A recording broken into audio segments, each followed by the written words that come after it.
Hello, this is Angela Anderson. Thanks for joining me for this acrylic painting tutorial. In this video, I'm going to be showing you how to paint a simple, pinecone and berries. What am I painting today? I'm going to be showing you step by step how to do it from start to finish. I've got my husband Mark with me. Hey there, everybody. He's man in chat for our live shows, so if you've got questions while I'm painting, you can ask them and I'll try to answer them. Let's get started.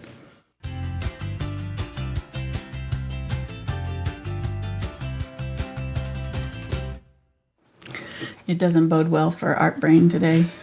I can't even come up with the words for pine cones and berries. Yeah, okay. I'm using a 9 by 12 inch canvas today. This is the canvas board from Fredrix, their Pro Series cotton canvas. It's got a little bit of an extra tack to it, and I've just coated it with a light coat of burnt umber. That's it. I haven't done anything special to it. I've just rubbed it on with a paper towel and spray it down with a little bit of water. It helps it flow on a little bit better. Our brushes today, we're just going to use a variety of brushes. I'm not really sure what we're going to need for the background. I don't think I'm going to do the wood grain. I think I want something a little bit different, maybe add some snow, so might make it a little bit darker. I'm not real sure. So we're just going to play with it and see what happens. I have not practiced this, so it could go really wrong. We'll see.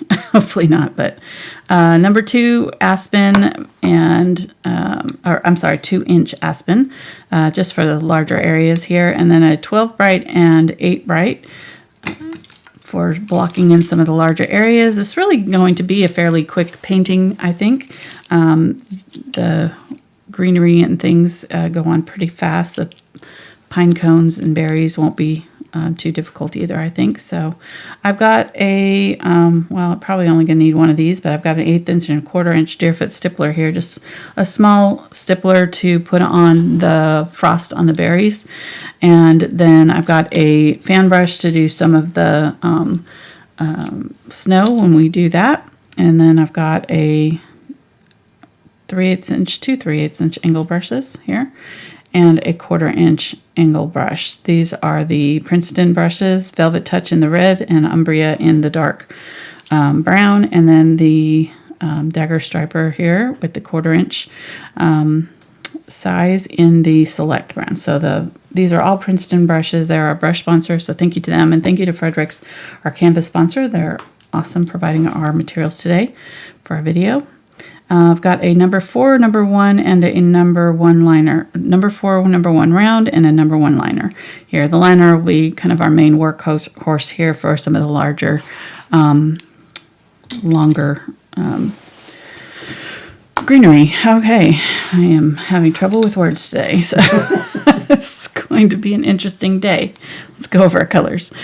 Carbon black, burnt umber, burnt sienna, yellow oxide, cadmium yellow medium, phthalo green yellow shade, cobalt teal, ultramarine blue, dioxazine purple, quinacridone magenta, cadmium red light, unbleached titanium, titanium white. I put out a little bit of zinc white for the snow, and then I've got a little bit of glazing liquid for when we do our lining. It'll be helpful. And then I also grabbed a large palette knife because I thought we might do some scraping on this background too. So I'm not 100% sure what we're going to do there, but I don't know. A part of me wants to go like all black, like really, really dark, and then because the snow will look really good on it, and then part of me wants to just kind of go a little bit lighter. So I think I might go a little bit lighter. I don't think I want the black. So we'll go ahead and start with the large brush, number 2 here, and get it wet.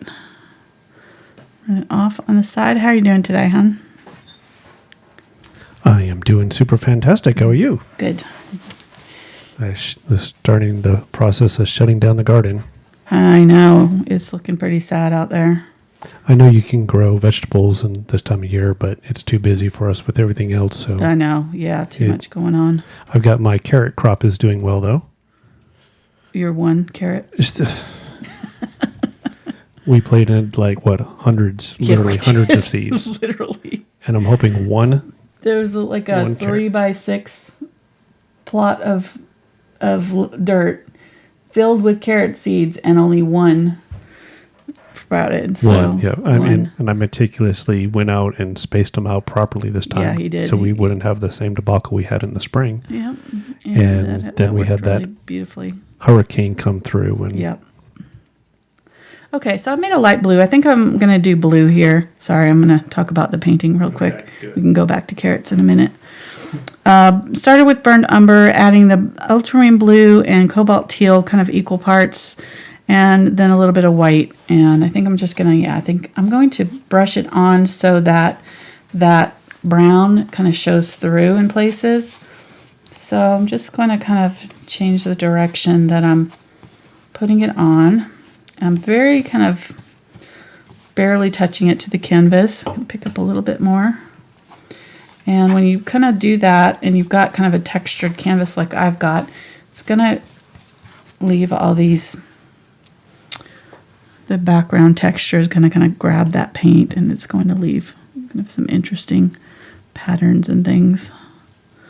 Grabbing some more of the white-ish paint. I'm going to go ahead and just kind of drag it across. Now, most all of this is going to be covered up by our greenery and things. I don't know why I'm having such a hard time knowing what I'm painting today or expressing it, but whatever.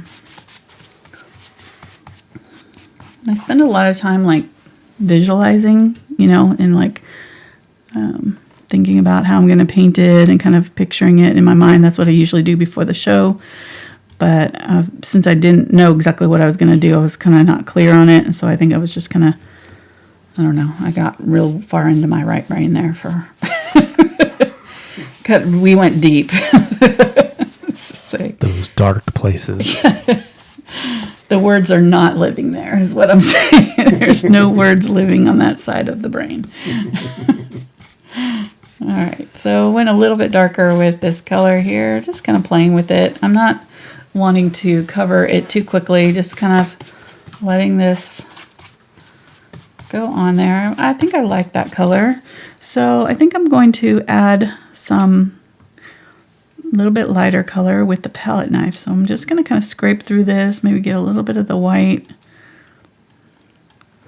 maybe a little bit more of the teal, so it's kind of a different tone of blue. And if I just kind of tap through here, it'll kind of create kind of a gummy surface here, and then I can just kind of brush it on. This background paint is wet, so it's actually going to kind of grab that paint differently than it would if I had let it dry. So you can do either way. You can let it dry, you know, before you do this, and it'll be a little bit more distinct, or you can do what I'm doing and kind of push it into that wet paint, and it'll kind of blend with it a little bit.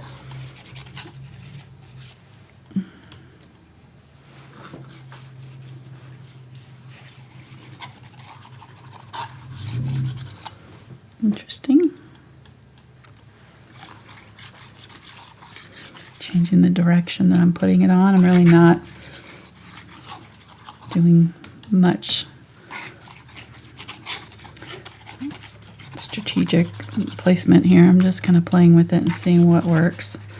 So you can do whatever you want on yours though. If you want the wood grain, I've got tons of videos that show you wood grain.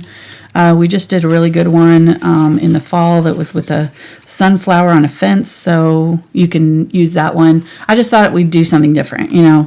We've been there, done that with the fence thing. So I liked the berries and things on this, but I thought I just kind of want to do something a little bit different with the background. So that's why we're kind of playing with it here. And if you really love the fence, then go for it. You know, there's, like I said, there's tons of videos that I show how to do this kind of fence background. So there's different colored fences. We've got all kinds of videos on that. So lots of different options for you. I'm going to get a little bit more of this, just pick up what's left here. And I'm going to go ahead and go into these areas because some of this is actually going to show in between our greenery. So just want to make sure this whole background is covered.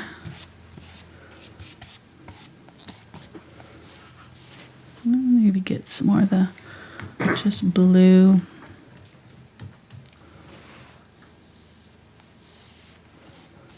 Run that over. Ooh, that's blending a little bit because it's kind of softer in some places. Blended. Let's do that down here too.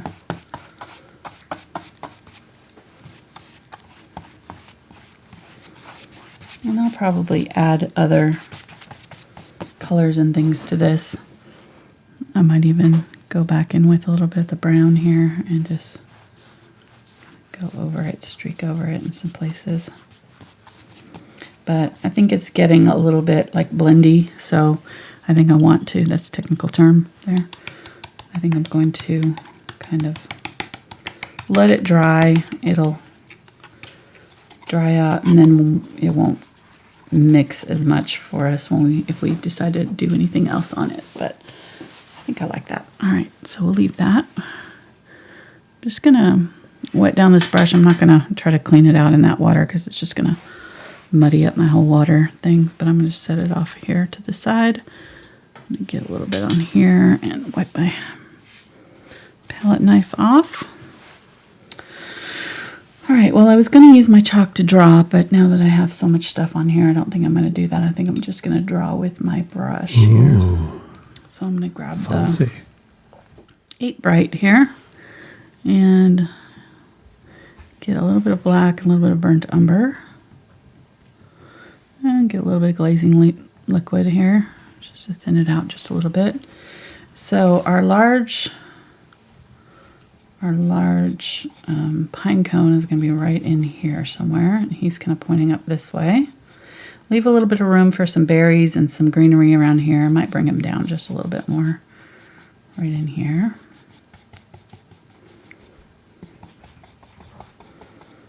Tap in the sides of him. And he's a little bit pointier on the tip, so just kind of tapping in, and I'm sort of blending into that background color, so the edges are a little bit soft and fuzzy. Like me. Go pretty dark. Go darker there.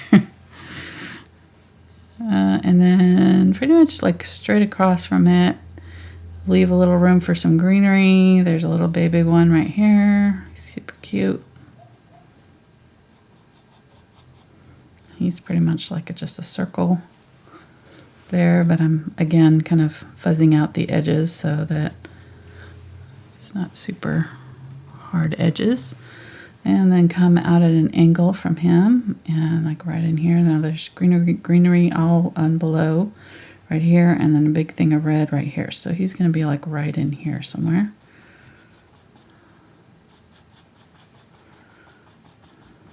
We got a few questions coming in. Okay. First one was, do you know if Winsor Newton is a good line of acrylic paints? The person is relatively new to acrylic painting. Yes, I believe they are. Yes, I've used them. Their Galleria are their student line, and then they have a professional line. So I've used both. They're both fine.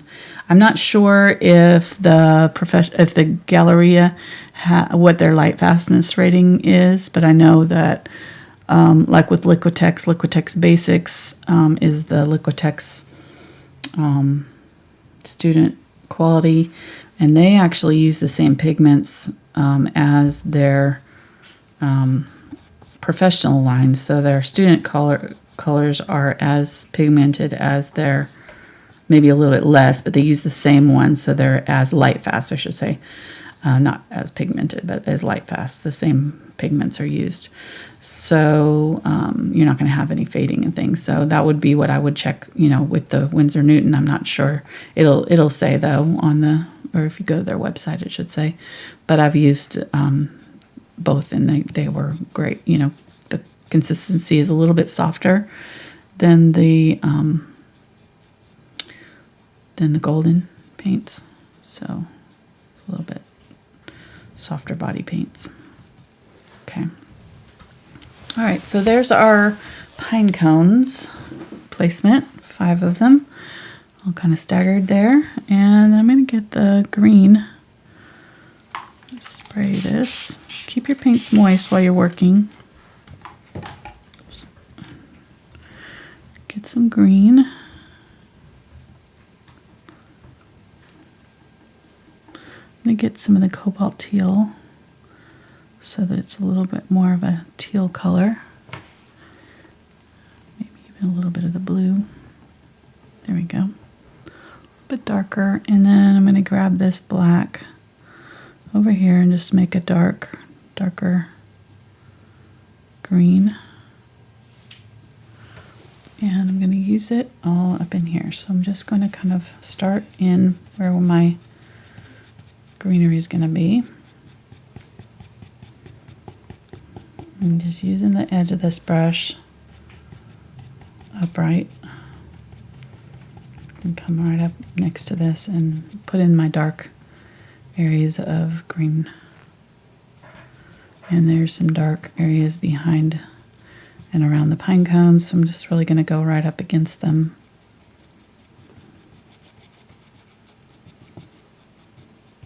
We got a question about glazing medium. All right. What is it? Okay. Is it the same as acrylic medium, and can you substitute one for the other? Well, acrylic mediums, like matte mediums and things, gloss mediums are basically like paint without paint or Pigment? clear paint, clear pigment or clear. It's the base. It's that's the base used. that the paint's made with. Okay. The glazing medium is the same stuff, plus this one has an extender added to it, so it's got a slow drying. So basically, it's the acrylic polymer base, and then it's got the extender. So that's why I like it, because it gives you a little bit extra drying time. So, but acrylic medium, if you have it, it will work just fine. It mainly what you're trying to do is just add some, in this case, add some viscosity. If when we're glazing, we're adding transparency. So if you add enough of it, it makes, the paint's really transparent. So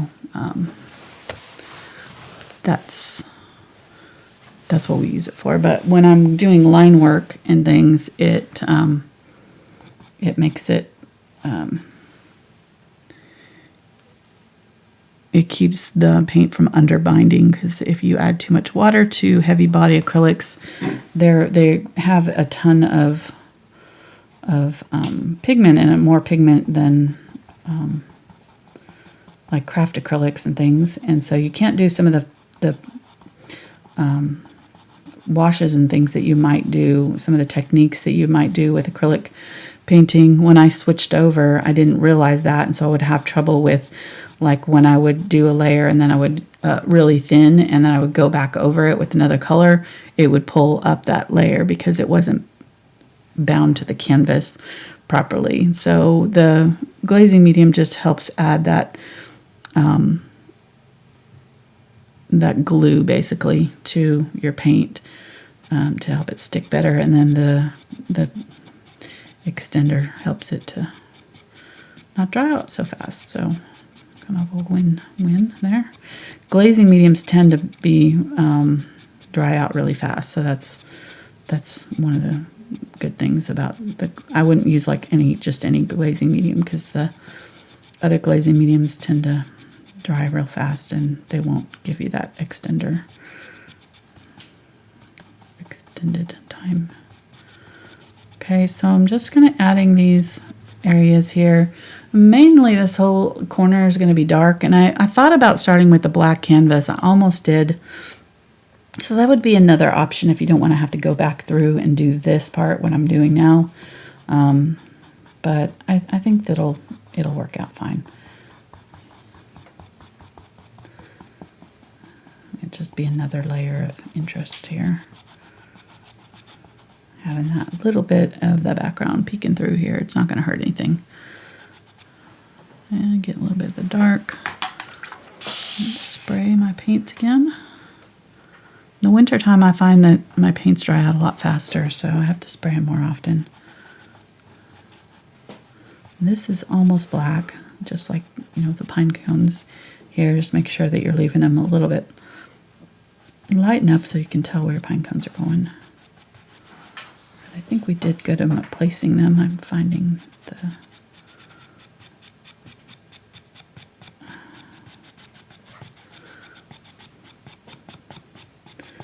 I like it. Okay, that looks good. I was thinking that if you wanted to, too, this would be interesting to do for like a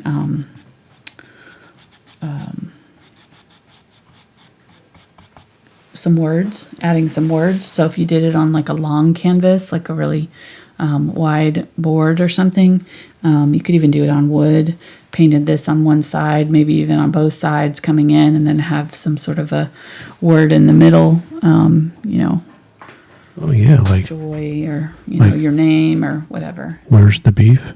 Right. Yes, exactly. Because nothing says Christmas like, where's the beef?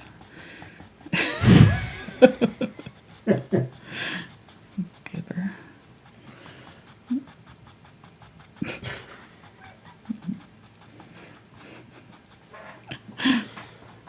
It is interesting the things that pop into my brain. Yes. If you say so.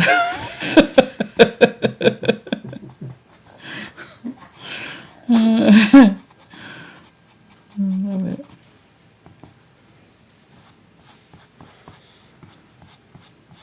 I can't wait to see people posting pictures of their paintings in the Facebook group, and they're going to be having "Where's the beef" on there.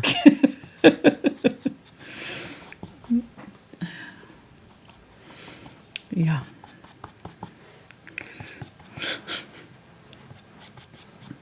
There's a whole generation that won't have a clue what you're talking about, you know. Like, you're really dating yourself at this point.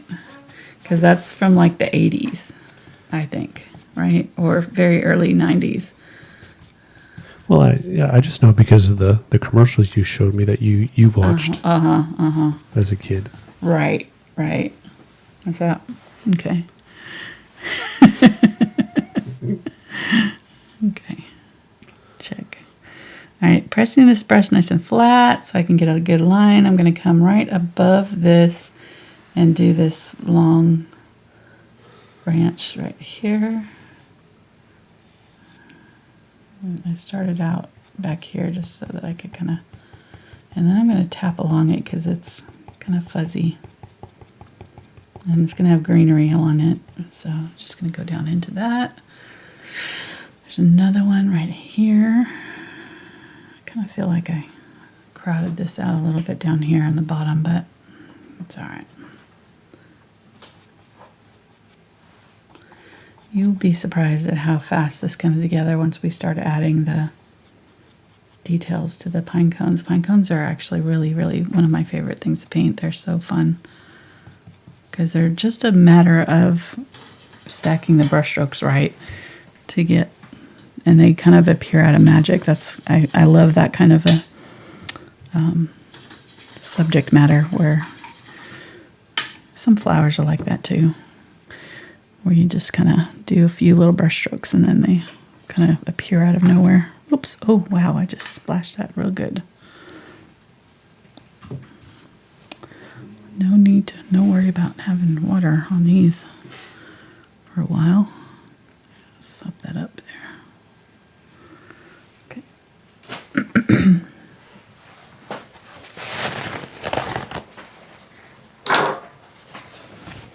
So I ordered nail polish for Christmas because I realized, I was going to paint my nails red the other day. Mm-hmm. And so I was like, I don't have any red. Like, I don't know why I don't have red. And well, I've been switching over to OPI as my brand. So I had red in other brands, but I didn't have red in OPI that I've been liking because they last more than a day.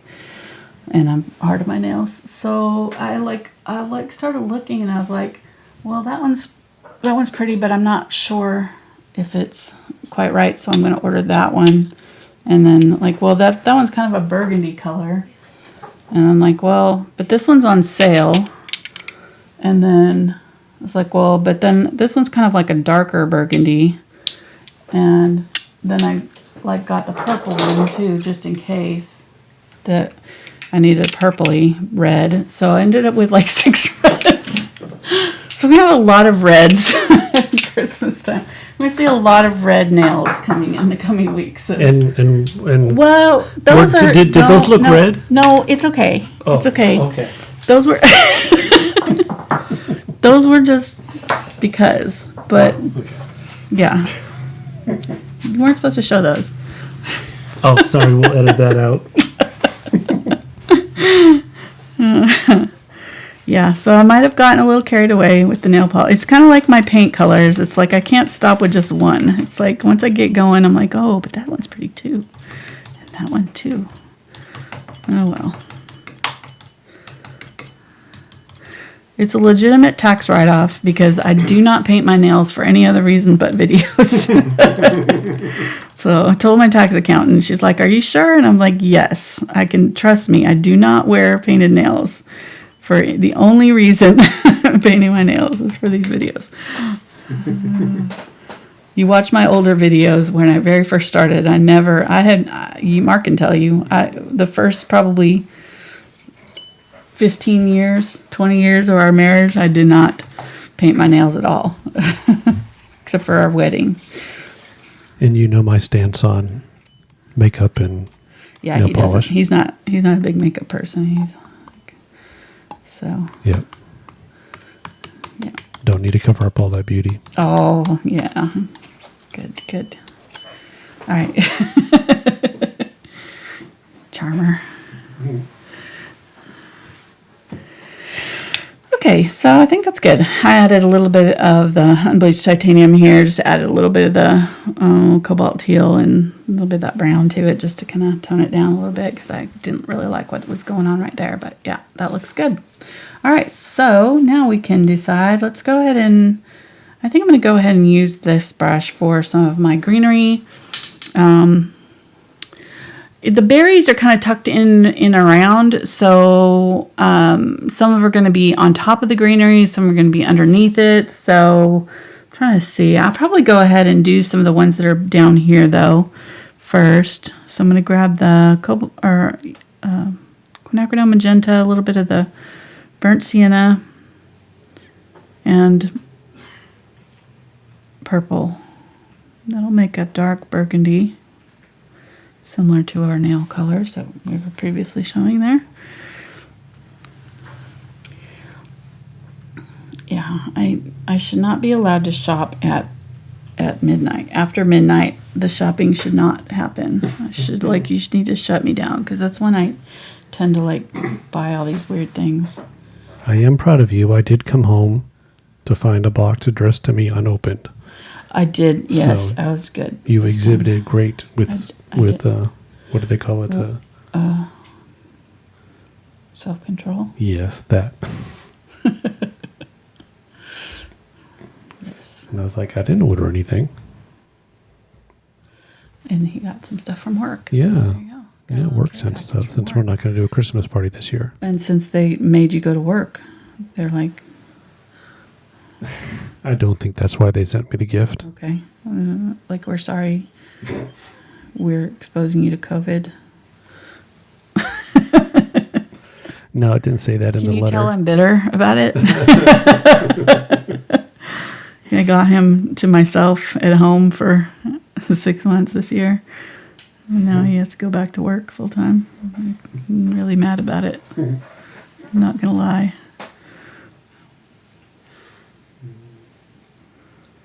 No, I'm doing better. I learned my lesson with the purse that Mark ordered for me that I opened, which I still need to return. Which worked out in the end, so. Mm-hmm. Okay, so mixing up some red here. This one was that dark burgundy, had a little bit of burnt sienna with the quinacridone and purple, or magenta and purple. Then I've got magenta and red here for this color. I added some white to this color, but it wasn't quite right. So I'm going to use this red first and tap it over these berries. So I tapped that dark purple to kind of start it. Tapping it over these berries. That's a good color. I like it. And then we're going to do I forgot to leave some of this to do over here though. So I need to do that over here. So I did the stems here with that dark burgundy. And then I'm going to just tap with the tip straight down. It makes really great little circular brush strokes. So for some reason they're going a little bit square. I'm gonna clean that out so it doesn't square up on me so much. Maybe get a little bit more fluid. I'm gonna mix up a little bit more of this burgundy because I'm gonna need it in a couple other places.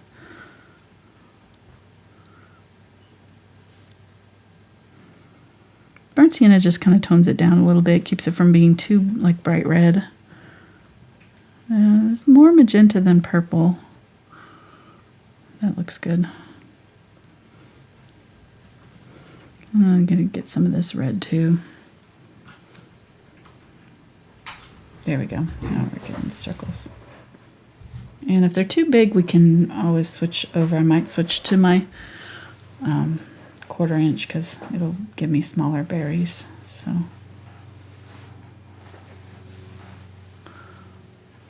little dabs.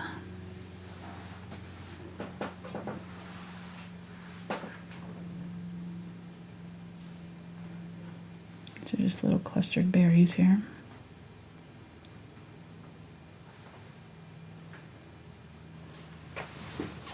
Cute. Okay.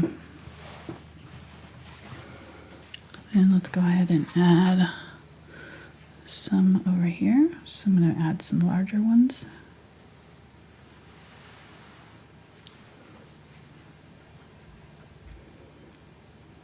Tucking them in around these greenery, and we're going to put greenery on top of them. So I'm going to put those in first. And then we'll add the greenery on top once we get them done.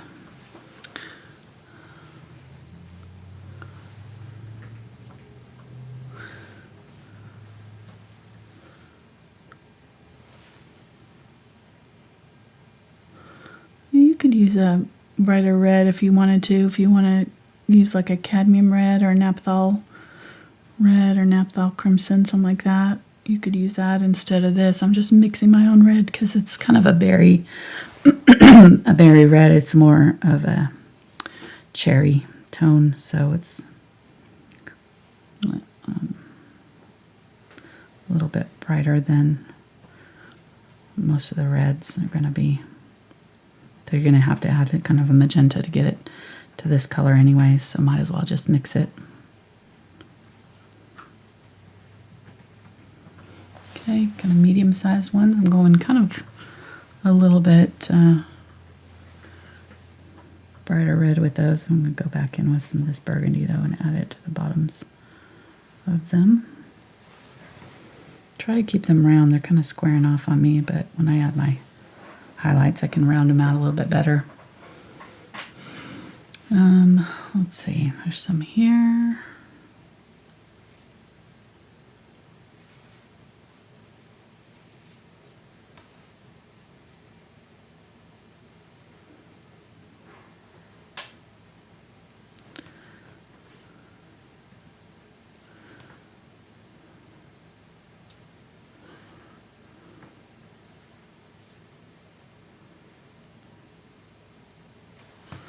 Okay, and these look dark. They are dark, so we're going dark. I'm going to add a lot of the highlights to them in a minute, so don't worry about that. We want them dark because you've got to have that balance of light and darks when you're doing this kind of thing. If you don't have this really dark colors when you do your light colors there, it would just look like these were pasted on because this background is so dark. These berries are going to be dark too, where they're kind of tucked into these dark areas in the background. So if they're not dark enough, they're just going to look like they're floating on top of the greenery instead of tucked into it. We got a question about reds. Mm-hmm. Is there another red that is opaque and vibrant? The person would like to move away from the cadmiums. Pyrroles are good. Pyrroles are a good substitute if you don't want to do cadmiums. Yeah, some people don't like cadmiums because they are, toxic, and I get that. I've been contemplating switching over to the pyrroles myself, so started. The yellows, I would say, are not, like, I don't have another substitute for the vibrancy of the yellows. They've been trying to. They just created benzimidazolone, I think it's called, yellow, that is supposed to be kind of like a substitute for cadmium, but I just really didn't like how it mixed. And the Hansa yellows are not as light fast. They're similar, but they're transparent too, so they don't mix the same either. So yeah, it's the yellows maybe not, but the reds there's a ton. And Naphthol is a great red. Like, I actually really like Naphthol Red Medium. I used it, when did I use it? We used it recently. What did we do on Tuesday? Oh yeah, for the red. I used it for that red succulent. So Naphthol Red Medium. It's a really great color. So that would be another one that you could use instead, The Pyrrole Red is more of the closer to the Cadmium Red. So if you're wanting the Cadmium Red medium color, then Pyrrole is the way to go. But if you don't mind, using a more like a medium red, the Naphthol Red is more of a. Here's the two. Here. There's the cadmium, and there's the Naphthol. You can see how much more orange the cadmium is than the Naphthol Red. So Pyrrole is going to be closer to that orangey color. Speaking of pie, that's all I had to say. I still haven't made you pie. I will. I've been promising pie for a while, though, huh? I think you're giving up on the pie. Yeah, I'm making cookies tonight. Right. I know I used to bake more than I do. Now that I'm working full time, it's just not like when I was having a little bit more free time, I like to bake. But well, international superstars like you tend to have people that do that for them. Yeah, whatever. Yeah. Exactly.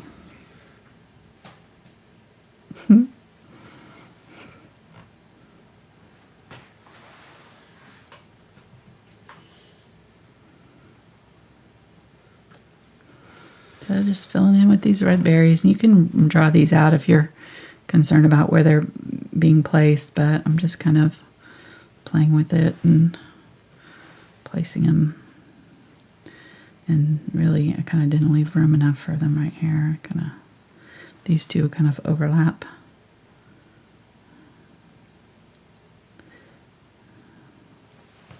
Okay. And really, you can put these wherever you want. You don't have to go by the picture. So just do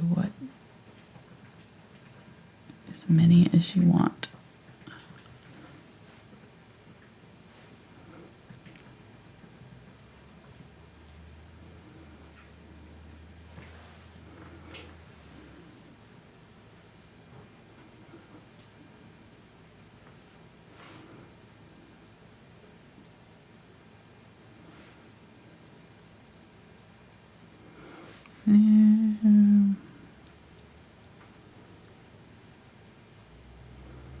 Okay, I think that's pretty good. Probably going to have to fix some of these once we get going. I'm adding some stems here just to kind of attach them to each other a little bit.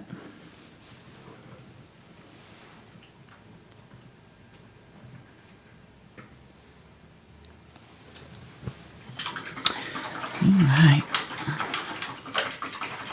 Looks like a lot of dark right now, but we'll get it there. So let's go ahead and grab some of this lighter red here.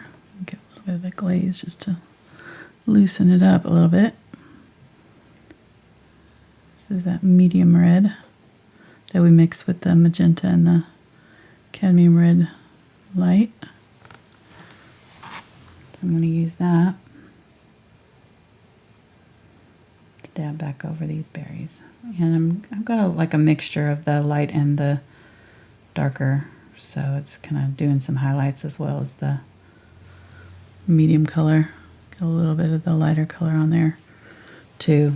So kind of doing a little bit of both.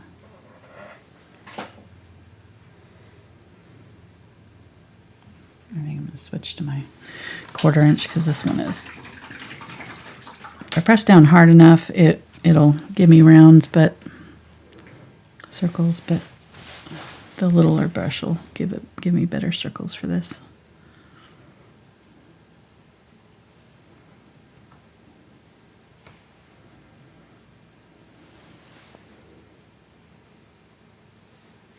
There we go.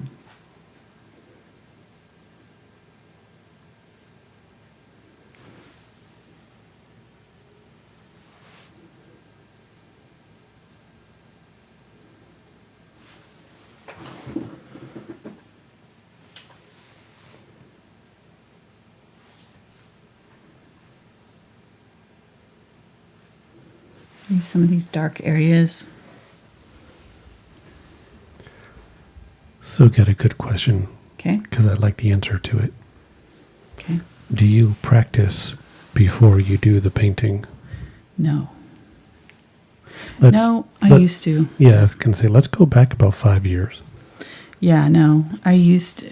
That's a really interesting, interesting topic because I used to do an example for everything. And years ago, when I did kids classes, I prepped for a full day ahead of time, and I would do an example, and I would work out exactly how I was gonna teach it. And of course, I only had an hour and a half with those kids, so I had to be quick about it, And so I think I was a better, more efficient teacher doing it that way. I taught it more quickly. The lessons went faster, and I simplified them quite a bit. Obviously because they were with kids. But for these videos, when I started doing YouTube, I did start recording and doing, fast forward, kind of editing them and fast forwarding through them. So, my first few videos are done that way. And I just hated editing so bad. It was just terrible. And it took forever. Like an hour or 2 hour video would take me three times longer to edit, than it took to actually film it. And I just was like, I don't want to do this. And so I took a whole year off of doing it. I did not film for a whole year. There's a whole gap in there. But the videos were doing really well, and I kept having people asking for more videos. And so I was like, well, and this was pretty early on when not a lot of people were doing teaching on YouTube. So we're talking, 2012, 2014, 13, 14. Okay, I'm adding this medium red now over these berries over here. So just adding the brighter berries colors. And I kind of went a little bit too bright, I think. I'm going to need some of this darker color from the bottom. Making this a very long story, but, we got time, right? So then my son was like, Mom, you can live stream. You should do live streaming because he was doing gaming. And I was like, oh, I don't know, But I was like, well, I'll try it. And I found that I really liked it because it was very similar to what I was used to with, live teaching. So I would do my prep just like I would normally do for my kids' classes, and I would, spend the day before or, a day before of some sort. Maybe not the day before, but, sometime during the week before I would go through, sometimes write out all my steps. When I did my kids' classes often, I would make notes and write down exactly what colors I was using and all that kind of thing for each step. And anyhow, so I was doing that for the live streams. I have like 3 notebooks full of the paintings that we were doing beforehand and practicing. And then I started having tendonitis issues because I was painting every single day for several hours a day. And it really caused problems with my elbow. So, and carpal tunnel. So I had to take off some time I took off like Tuesdays for a couple months, went through physical therapy, and then realized I really couldn't do that anymore. So I started to do it live without any prep. And so now, like I was saying beforehand, I'll sit down and sometimes if I don't do it the day before, I'll do it like an hour or, like 30 minutes before we start. So that's what I was doing today. Because this is a fairly simple project and I've done this kind of subject before. So if it's something that I've painted before, I don't really stress out too much about it because I figure I can figure it out. But if it's something, pretty complicated, I'll spend, an hour or two beforehand, just kind of almost going through it in my mind, almost like visualizing what I'm going to do and what colors I'm going to use for each section and that kind of thing. And it's been working out okay. So far, so good.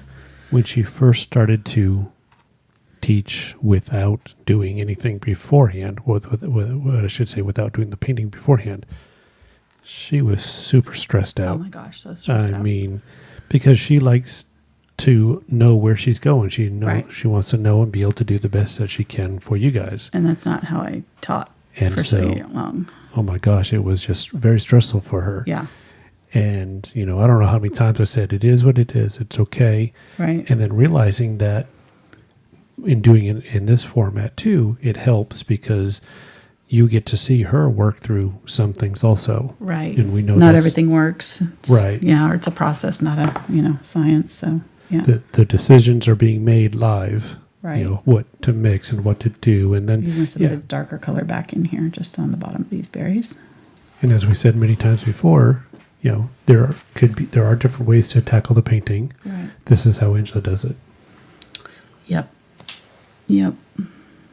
So the answer is no. She doesn't do a sample one beforehand. Not anymore. I wish there's still some that I kind of wish.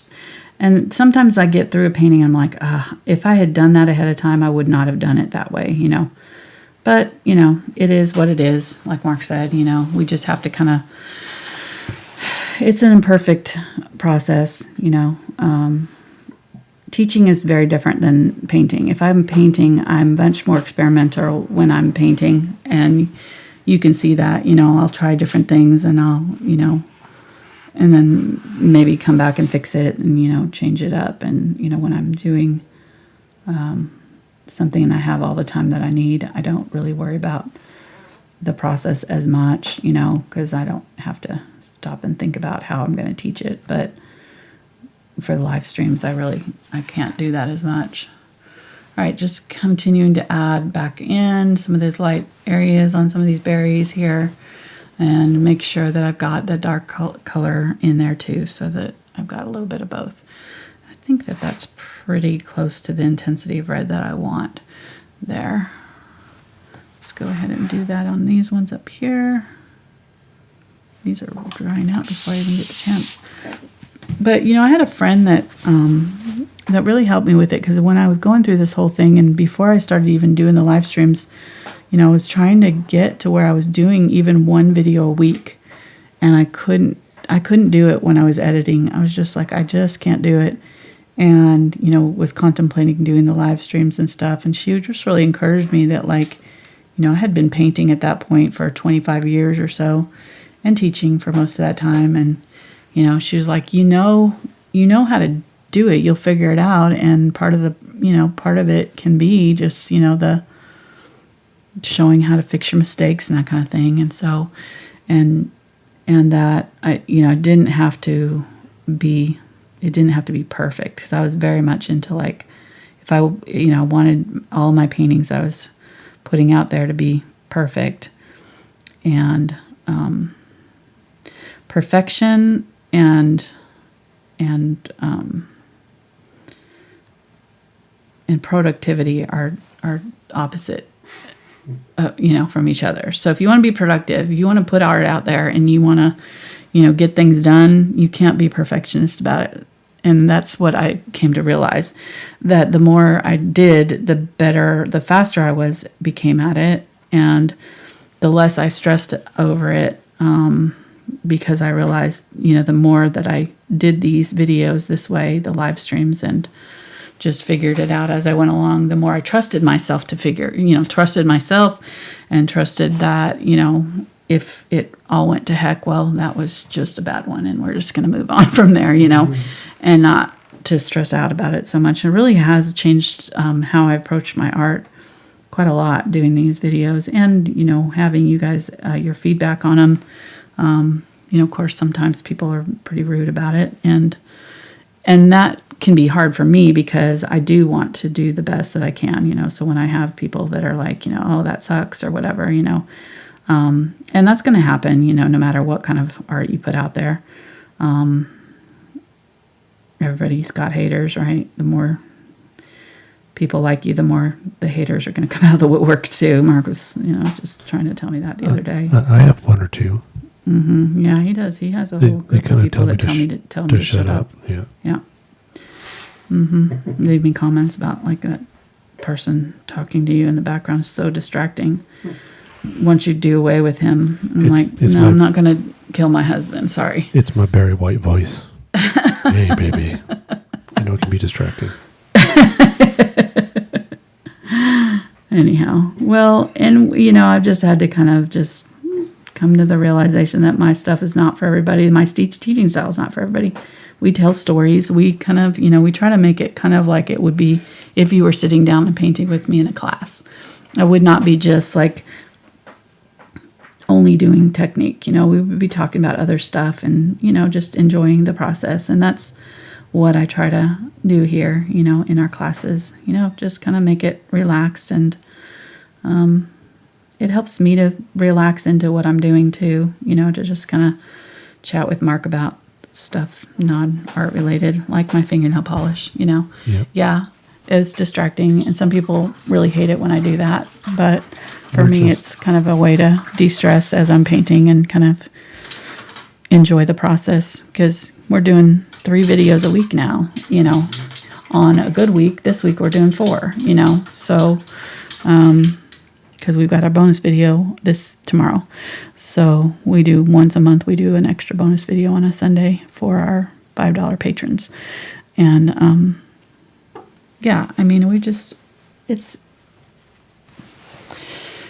we're not for everybody, and that's okay. We're just 2 people sitting next to each other in a room. Yep. Painting, and, talking to you guys, having fun. Exactly. We don't have a big production crew. No, it's just us in our house with the dog in the other room. And a kid, I think, and somewhere. a kid, yeah. And a cat. And the cat. Yeah, she hasn't been coming in the studio since we got the puppy. I think she's, although she did let me pet her today, so that was an improvement. I think she's figured out that I was the one that wanted the dog. So, all right, getting some of the light color here, just adding white to this, and now I'm gonna go back in here, and I'm just using the very tip of my brush, so I'm just gonna drawing on the highlight color and then very lightly just pulling it down. So you kind of go heavy on it where you want it to be the brightest, right along that top edge, and then very lightly feather it down. And if you're having trouble controlling it, you can use a separate brush to do the feathering part. So you can put the color on bright with one brush and then use another brush that's just kind of damp to pull the color down a little bit.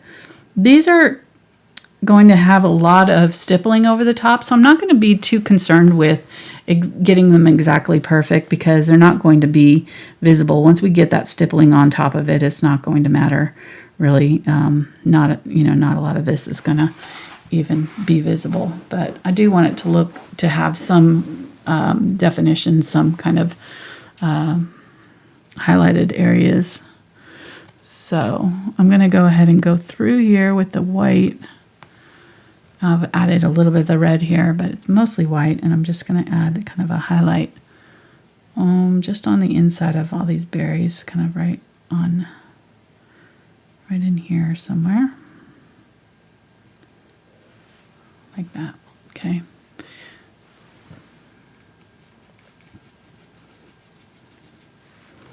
And then I'm going to go in and tap out around some of these. I'm just going to smush them out.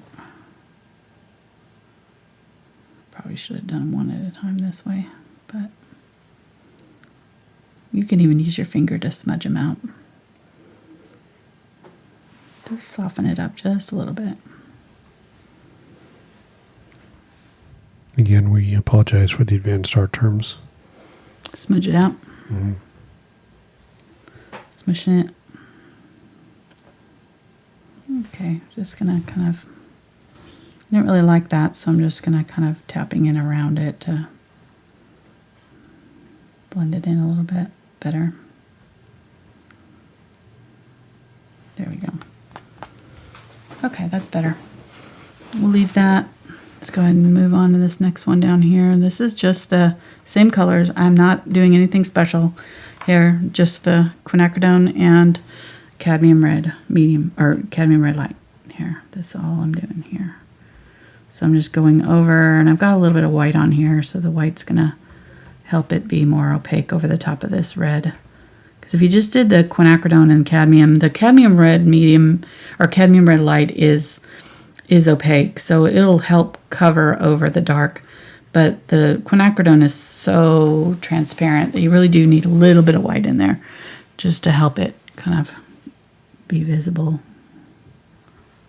And going back in now with the lighter color. So start with the dark, medium, light, lightest. That's how we're going. So these ones I didn't do the lightest color because they're not as bright.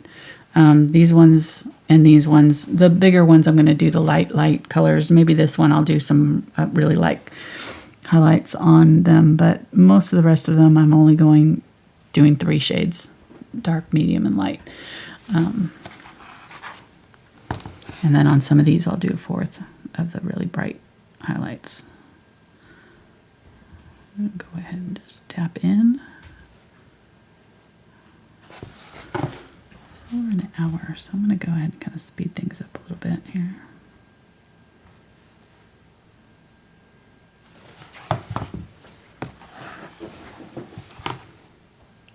I'll go ahead and add a little bit of the brighter white to some of these too.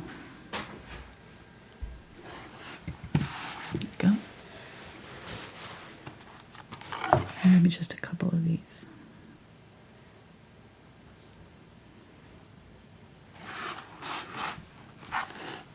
By not doing all of them, what it does is kind of helps push back some of these ones that are farther away. So kind of pick one that you think is kind of closest to the top and do your highlight on those. And then the other ones will look like kind of deeper. All right, getting some of the medium color here again. I'm running out of it. Quinacridone Magenta, Cadmium Red Medium, maybe a little bit more of the magenta than the cadmium. Making a medium red, bright red.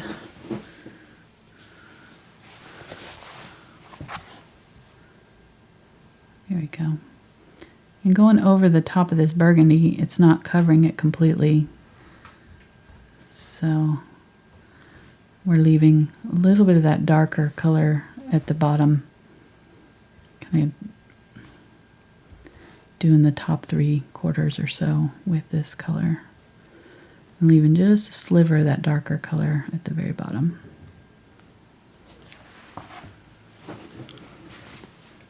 This is already doing longer than I thought it would. I'm going slower though. We've been talking a lot. Yeah, we're talking. We're having a good afternoon. Yeah. Well, and there's a lot of them. This reminds me a little bit of the Pinecone, or the poinsettia that we did last year. I think this painting would be a good complement to that one. That one, I shouldn't have done that dark because it's pretty dark. So I'm going to get this dark color and put this, take off that highlight there. If I can, it's not going to come off there. This has got similar colors and similar feeling, I think, to that one. You could add a Christmas ornament in there too. I think it would look cool, like we did with that other one.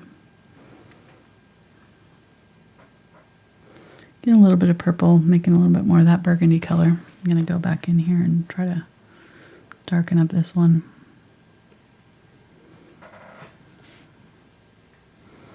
And just go underneath here and just add a little bit of that darker color. There we go.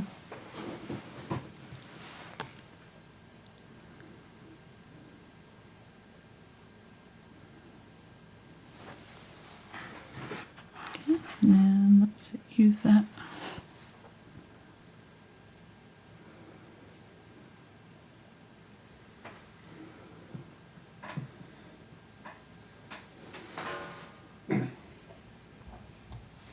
So you kind of teased it out there, so we'll talk about it while you're doing this. It's Patreon bonus video weekend.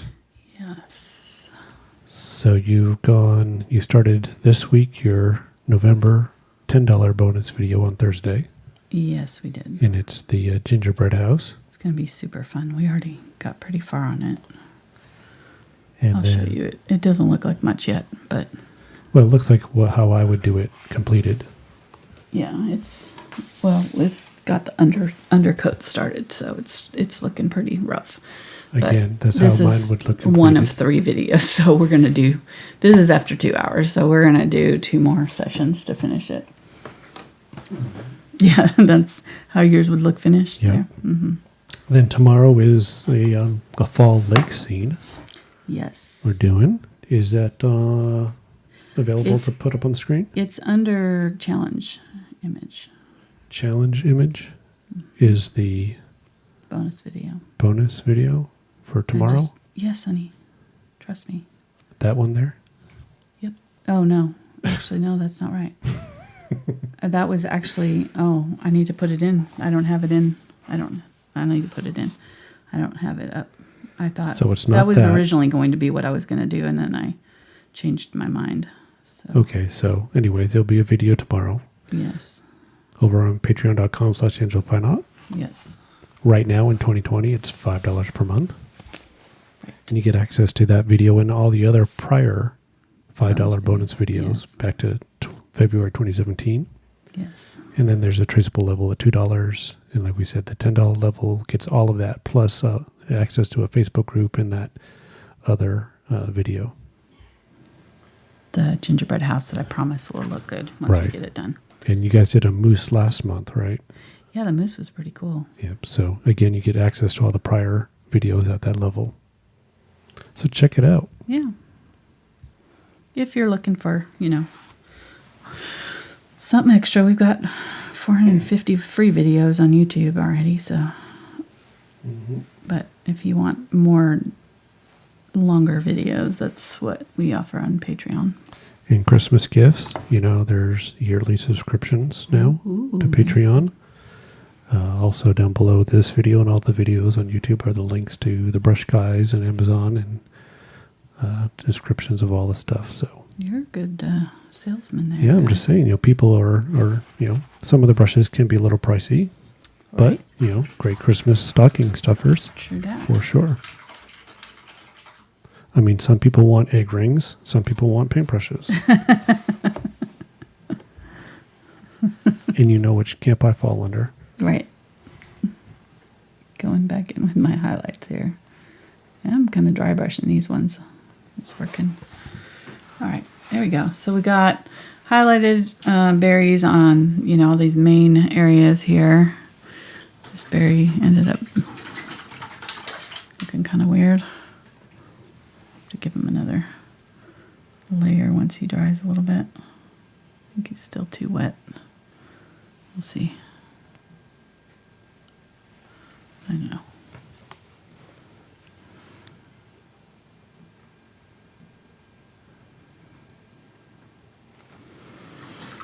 Okay, so let's go ahead and put in our greenery now. And I think I'm going to try to decide what brush would be faster. Let's go ahead and use that 1/4 inch or that 3/8 inch angle here. I'm going to scrape off my areas of paint that I don't need right now. That are dried up. This will give me an area to work with, mixing new paints. Man, that's a nice brand new razor blade you got there. No, Mark switched out my razor blade for me this morning. He actually remembered after 3 weeks to buy some new ones. Yes, it needed it badly. It was so crusted over. It works so good now. So nice. This is a glass palette, so it comes off pretty easily with the scraper. It's the Posh New Wave glass palette. There you go. There's a link in the Amazon store. We always get questions about it. Yes, it's in my favorite art supplies list. I've got several different lists on Amazon of different things, and the palette is on there. My table cover is on there. It's really great. Plus all the brushed well and all that kind of thing. They're all listed on Amazon. Then you can go and buy them other places too. Yep. But at least you've got the list there. Yep. But if you've got other things to buy on Amazon, it also helps our channel by we get a little referral fee. Yeah, I guess that's a good way of putting it. No cost to you. Yes, it just for sending you to Amazon. So not that they need anybody's money right now. They're doing okay, I think. But it does help our channel. I've been shopping from them a lot. I need to spread the love around a little bit more, I think. Mm-hmm. Okay.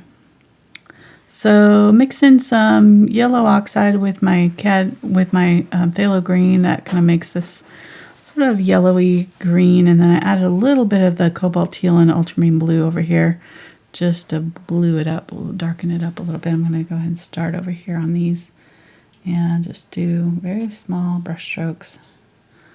Probably want it a little bit darker than that, so I'm going to go ahead and mix up a little bit darker color with the burnt umber and phthalo green. This is so sticky. Ugh. A brand new tube, and it's just super thick. I need to contact gold, and I've been saying that for several weeks now, and I just keep complaining about it instead of doing something about it. Okay. Well, it's like I forget about it as soon as I walk out of the studio. Just don't even think about it again. And then every time I get it out again, I'm like, stupid paint. Okay, let's try that. Still not quite dark enough, so I'll get a little bit more of that burnt umber.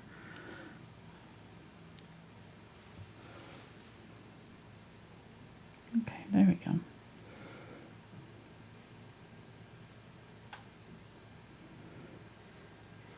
I'm going to do this dark first. Kind of like what we did down here. These ones don't have, that base, so I'm going to kind of start with that. A little bit dark.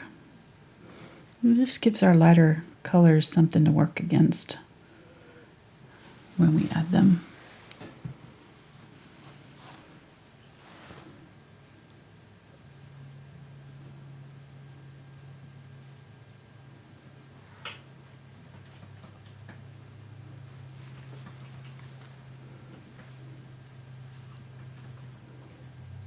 Okay, so now I'm going to go back to this lighter color here.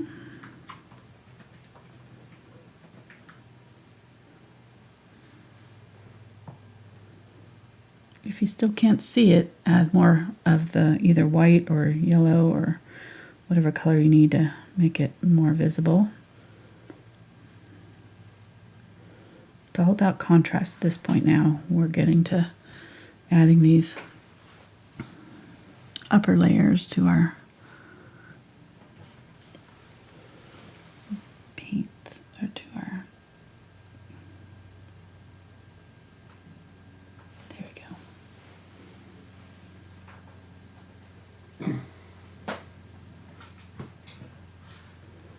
And the ones that are pointing straight at us are going to look like little dots. So like down here, you're going to want to do some dots, because those are the ones that are kind of pointing towards us. And then we're going to have some that are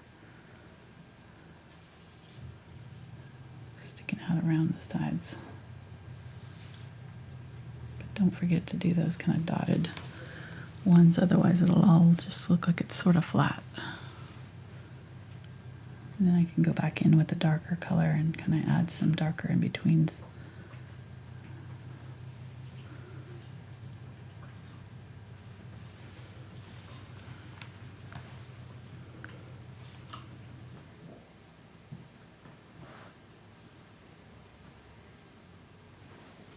Now I'm kind of going in and doing like shorter little brush strokes.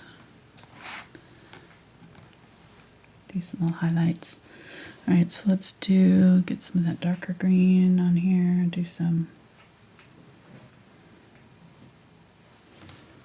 darker green and some of the lighter green.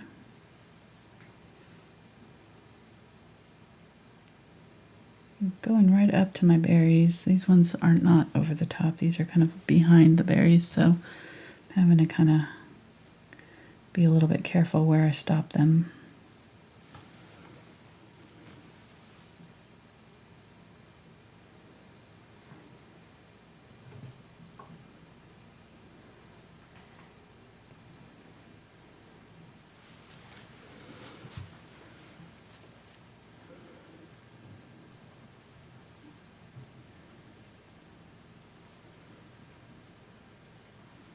If I pull from the inside out, I'll get thinner lines at the ends of my branches too, so kind of keep that in mind as you're doing this. If you'll kind of turn your brush so that the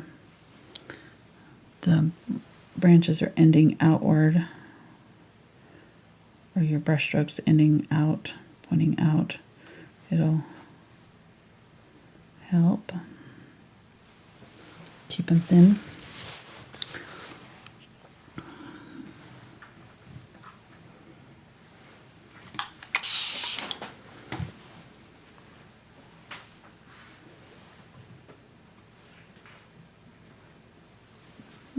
You get a little bit more white here. And if it's turning too kind of dull, you can add a little bit of the brighter cadmium yellow, and that'll brighten that up. Make it a brighter green again. Okay, so in the middle here, I'm gonna start kind of, I want to do some outer, right? Do a few of the outer ones. And then right in the middle here, I want to do some that are coming this way. So I'm going to do some coming up this way, and then also do some that are just kind of very short little sections. Those would be the ones that are facing us. So you've got these long needles, right? As they come facing you, you're seeing less and less of them, and they're going to be real shortened. And then the ones that are straight up facing us are going to be these little dots. So that's what we want. We want a combination of little dots that are in the middle. The ones that are facing us are going to be in the middle. They're not going to be the ones off to the sides. The ones on the sides are fanning out this way. But the ones that are in the middle, clustered in the middle, are going to be, doing like this, basically, all up and through here. So we want to kind of replicate that look. And so you're going to have to do some kind of short ones and some that are like little dabs and dots that are kind of in the middle of that section that you want to work on, like right in here. So we'll do some more out that way, and then the ones in the middle, we're going to just do kind of dabs and dashes, like shorter ones. And we want to kind of hide the obvious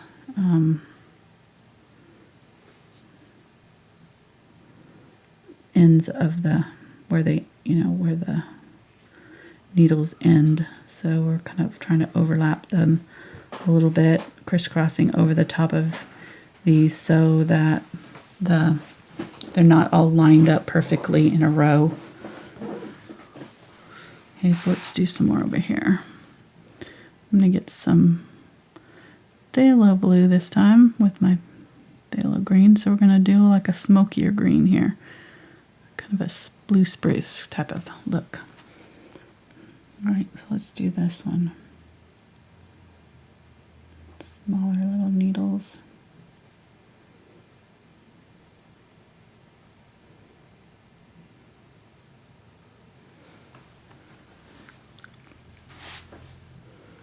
How you doing, hon?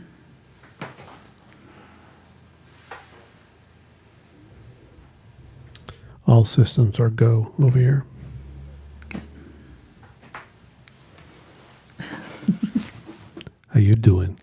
Good. Good. This is to the fun part now. If you say so.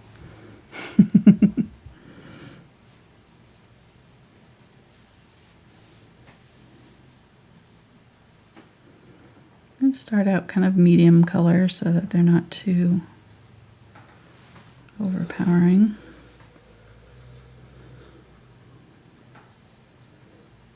Yet, these are all going to have branches going over the top of them.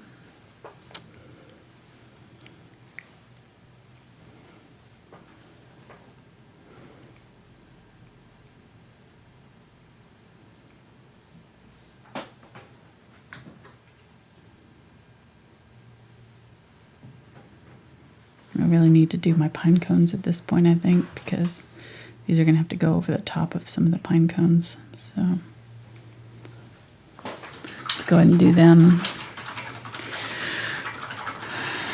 Clean that out really good. Set that aside. Okay, so the pine cones, I'll go ahead and draw in this big one. It's going to have like a little tip. The middle part is going to be just like slightly offset here. So we're going to have these little baby ones coming out from it like that, kind of like a flower almost. And then between, I'm going to have bigger, longer ones taking up the in-between spaces. And some of them quite big, curving down.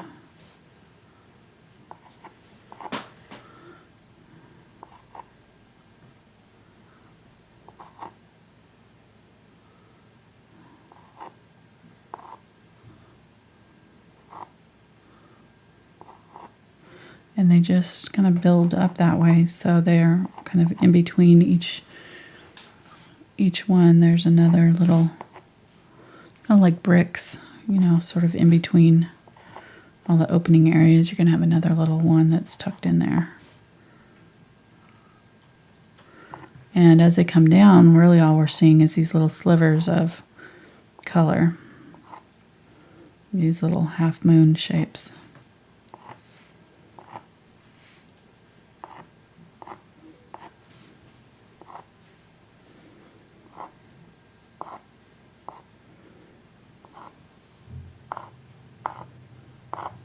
Kind of like that, okay?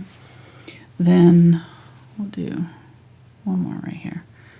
This little guy, got these little, so start out with the like 3 or 4 in the middle there, then between, and then start going in between those. So just kind of filling in, kind of like shingles on a roof.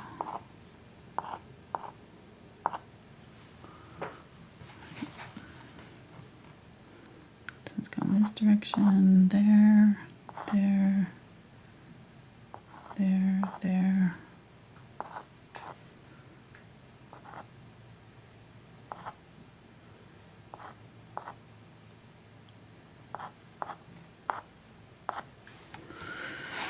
All right, I'm not going to draw the rest of those. I'm just going to paint them. Again, that burnt umber and unbleached titanium.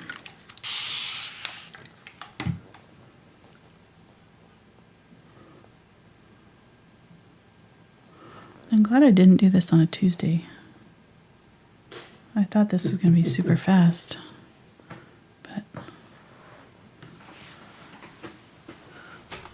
I Yeah, I'm glad too. complicate even the simplest painting. What? I'm glad too. Yeah, I mean, you were so confident before the video started.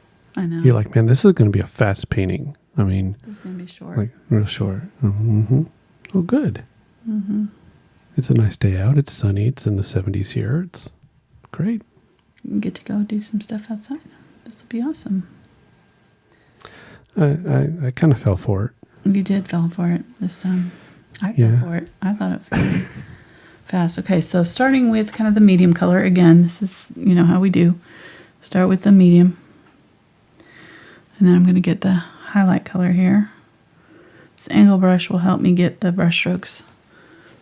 And I'm just going to keep the color on the outside edge. So I'm just going to kind of draw with that light color on the outside of my brush.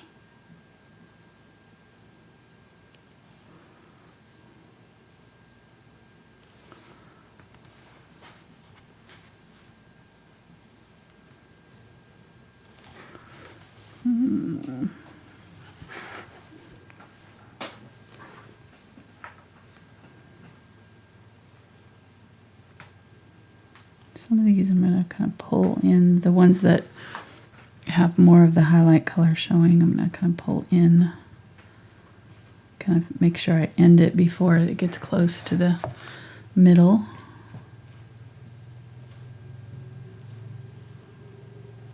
So I'm leaving this dark area here.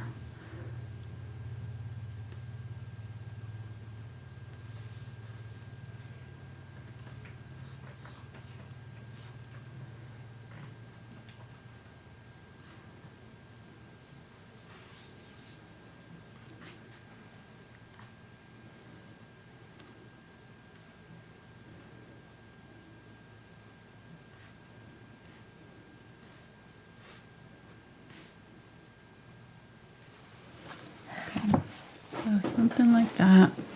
Not really loving this yet, but we'll fix it. I'm going to get a little bit of that darker color and just kind of come up here and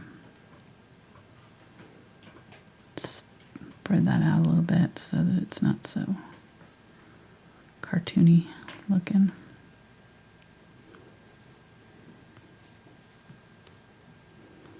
That darker color, helping define these. Some too, I'm taking out this chalk.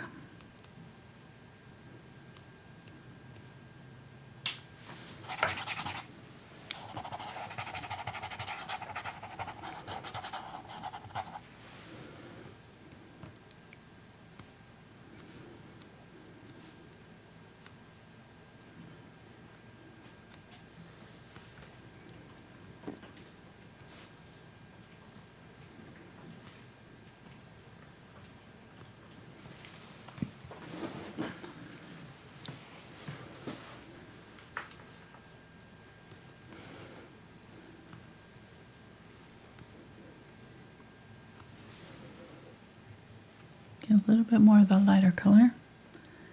Highlight along that top of that one there and hit some of these outer areas with a little bit of the brighter highlights.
There we go. That's okay. That's good. I'm not happy with this right here. I'm gonna darken up that a little bit. I feel like there's a couple of them that I'm kind of missing that are sort of going outside the boundaries. It's too neat right there. What were you saying? It's okay? Mm-hmm. Okay.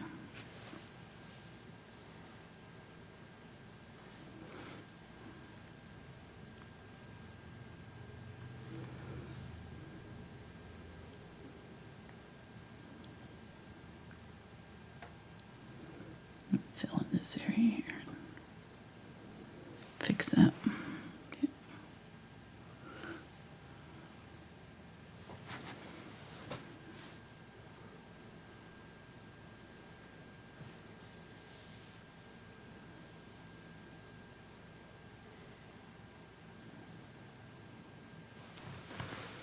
Somewhere like that, I don't know.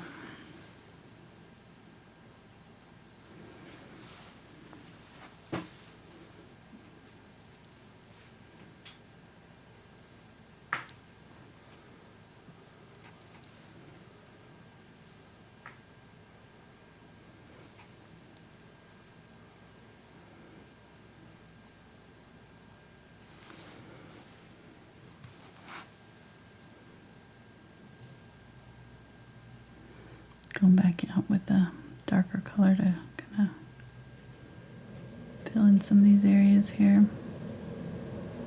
There we go. Okay, let's move on because that's just fiddling now.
And this one's kind of facing us straight on almost, so go around it here.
And if you want to, you can switch to a round brush for this.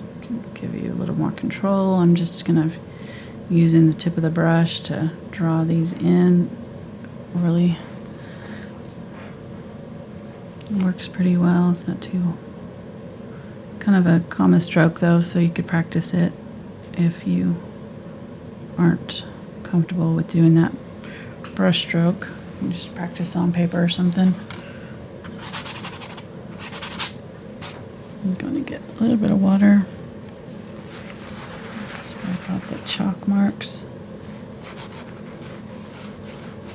Okay.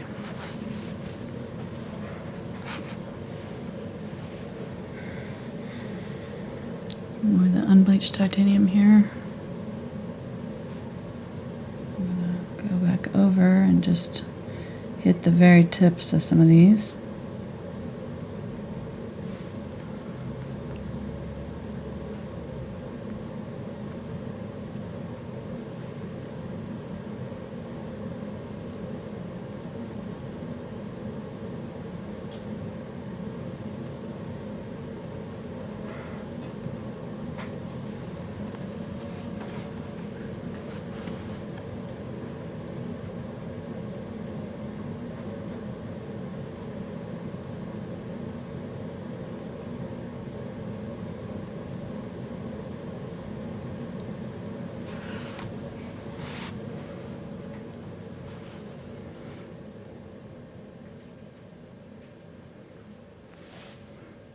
Going in with some medium brown here for the kind of in-between areas. They're not all like super dark. There's some of the kind of medium color peeking out in some places here. A bit of warmer brown.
Further.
Using some of that kind of medium brown here to kind of tone some of these mid-ground areas.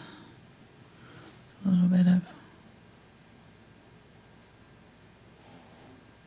middle value color.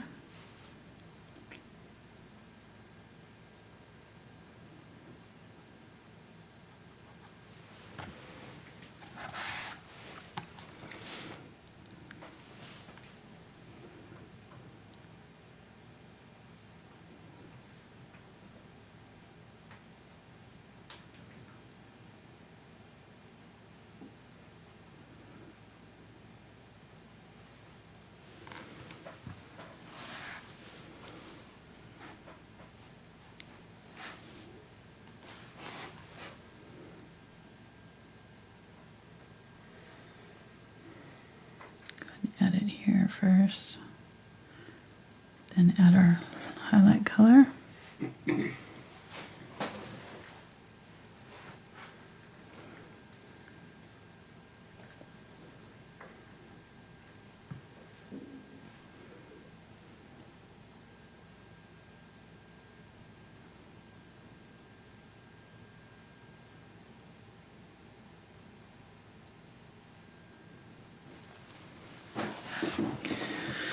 Okay.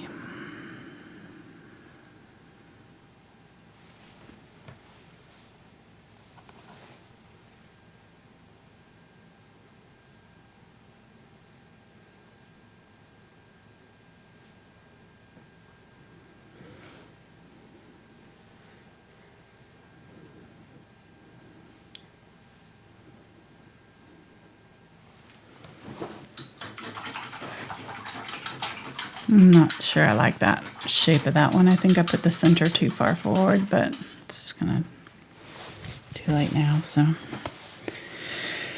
All right.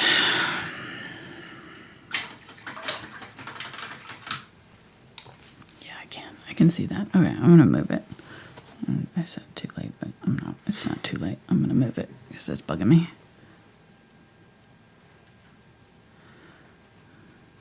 Just gonna move it down.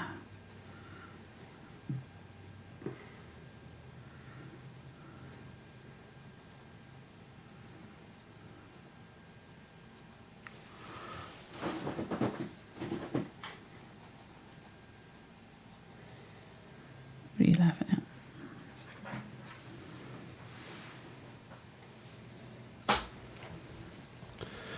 The mods are at a Chuck Norris level today with their hammers. Nice. Do we have a lot of spammers? Oh man, Really?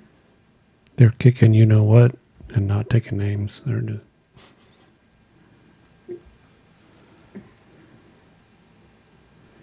Thank you so much, guys. It frees up Mark to be able to talk to me and concentrate on other stuff when you guys are on helping with that. I don't know why people feel the need to do that, but how else are they and gonna an do? art shard. How else are they gonna do finger guns to themselves in the mirror?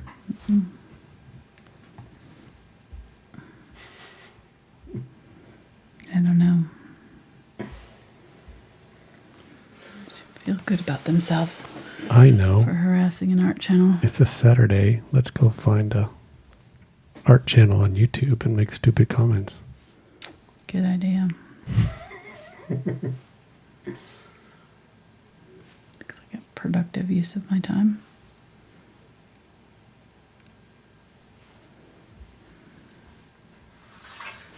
Yeah, Oh, it's well. making this bigger too. That's better. Much better. Yeah, it's just dealt with that We go on. all week. Yeah. It's amazing. So I think next year we're gonna go visit one of the long time unusual suspects, Right. Rhea, because apparently she lives pretty close to the Rosebud Motel. No. Yeah.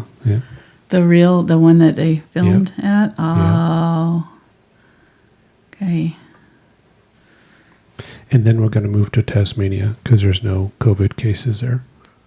Okay. Sounds like a plan. Don't they get fires though? It's pretty hot there, isn't it? Or is it? I don't know, but Is it tropical? They've got some crazy animals there. Okay. I learned about Much them better. when I was a kid.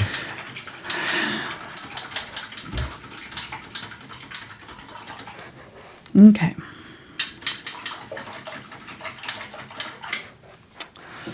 Let's do our frosting on our berries before my white. Oh, you know what I forgot to do on my berries? I forgot to do the little cranberry centers on them. Just getting the burnt umber and purple here. Some of those have little parts sticking out. I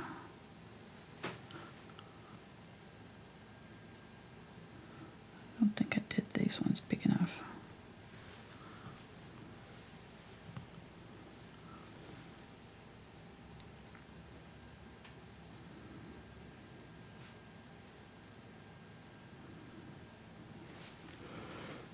Get a little bit of white.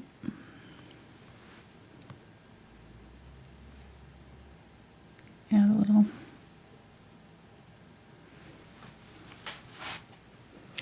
Detail there. I think those are the only ones I'm seeing. Maybe one here.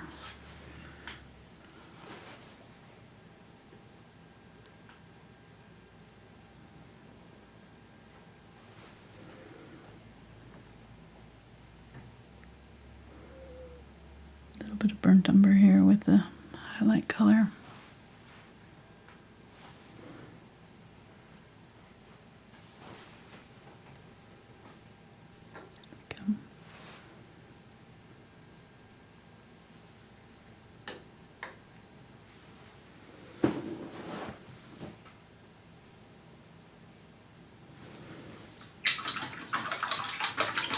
Okay, now we can do our, so I'm going to use the Stippler, tap off most of it, and just tap on my frost on my berries.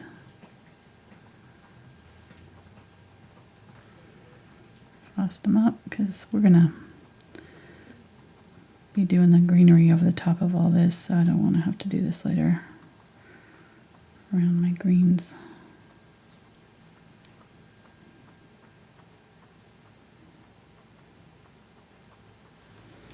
Some of them are more frosted than others, so it looks like, you know, they're almost like sprinkled snow on some of them, so you can go along the top edges there and really dust the top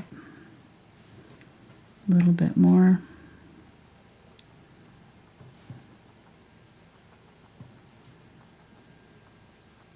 And you don't have to do this if you don't want to, so it's totally up to you, your painting. Your rules.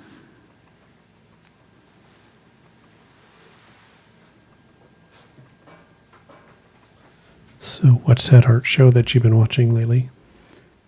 Portrait Artist of the Year, which I've decided I'm not a portrait artist and don't want to be one.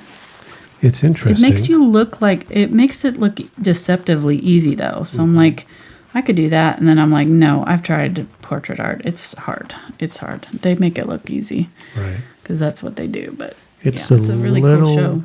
I mean, there are some great artists on there. I mean, it's really amazing what they do. It's a little pretentious. Obviously, the judges. The judges are for sure. I mean, I think they're very, very, yeah. I think they might have undercover art police credentials. It could be. I could see that. It's like when you've got somebody that well, I'm not gonna say it. It's just like sometimes you can tell they've gone into it with preconceived notions of who they're gonna pick before they even finish the artwork. You know, doesn't matter how good somebody else does, they're gonna pick the ones that they're their favorite artists. But that's okay. It's Well, hard subjective. I don't know how you would judge something like that. I would do have the a same really thing. hard time of it. So I wouldn't mean if it was you against, Mm-hmm. Some other dude, right. random dude. You would pick me. Yeah, like some Monet person or Van Gogh. Van Gogh. Yeah, I'd be like, no, Angela. and who's this Bobby Ross guy? Amateur level. Angela wins. That's it encourages me when I get the haters leaving comments, because I realize that even Bob Ross was not considered, putting out real art, quote unquote, by the art elite. So, it's all subjective. He's like one of my favorites. Always has been. So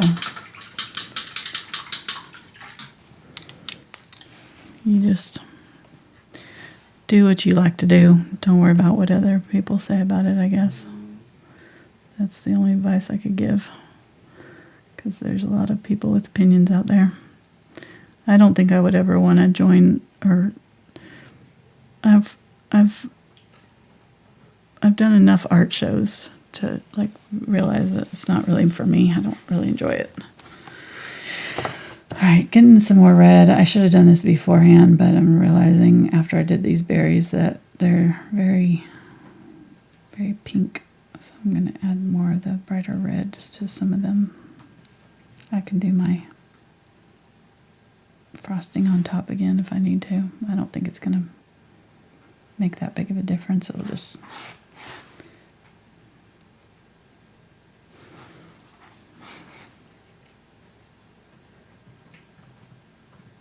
tint some of that snow a little bit darker.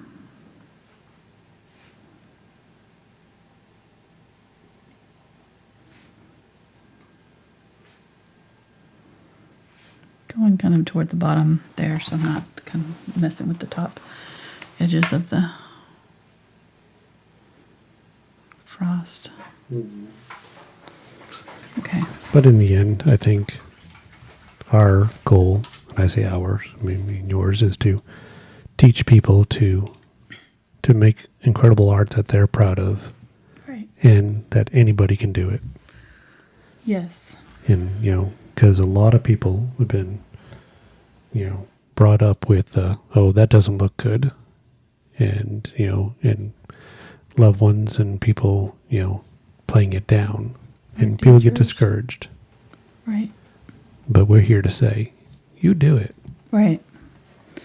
It may not look like you want it to when you first start painting. That's okay, because that's, if I started playing piano, it wouldn't sound like I'd want it to sound either. I had to make mistakes and stumble my way through, but eventually I'd get the hang of it if I practiced enough. So, you just kind of go into it with a good attitude and know that, it may not be perfect right off the bat. I can't teach you to be perfect. I can just teach you what I'm doing, and you'll have to do the work of, learning it and practicing it on your own. And some people will, get it faster than others, and,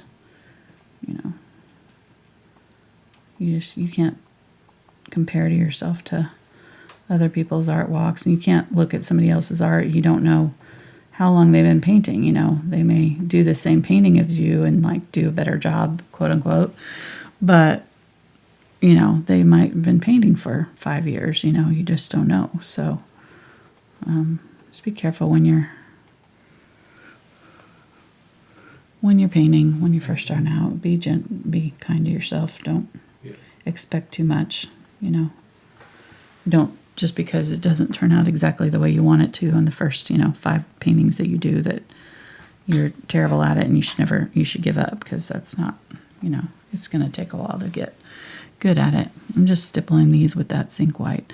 The zinc white just keeps it from being too opaque. The titanium white is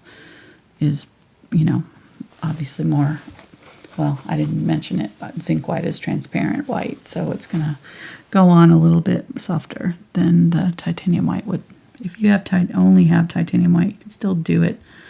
You might just add a little bit of water or some of the glazing medium to it to soften it up. I'm trying to get the tips of these. It's not wanting to go where I want it to go here.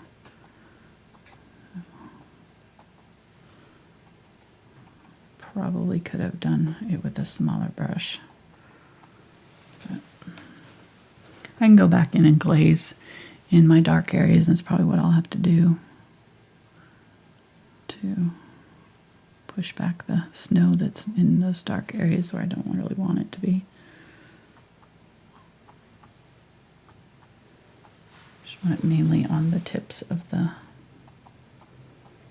pine cone little sections there. So I'm going to ask a real question because I don't really know, which is how concerned should new painters, beginner painters, be about the rules, quote unquote, Right. you know, about the light source, you know, direction and Right. and you know, what colors go well with each other and things like that. Because you know, my side is just, you know, stick some paint on it and go for it and have fun. But you know, Right. are there some rules or some general guidelines that they should be concerned with, but then not get so bogged down that they get paralyzed because they're trying to follow all the rules? Right, right. Ultramarine blue, phthalo green, a little bit of burnt sienna, or burnt umber, I mean. Yeah, I mean, that's what the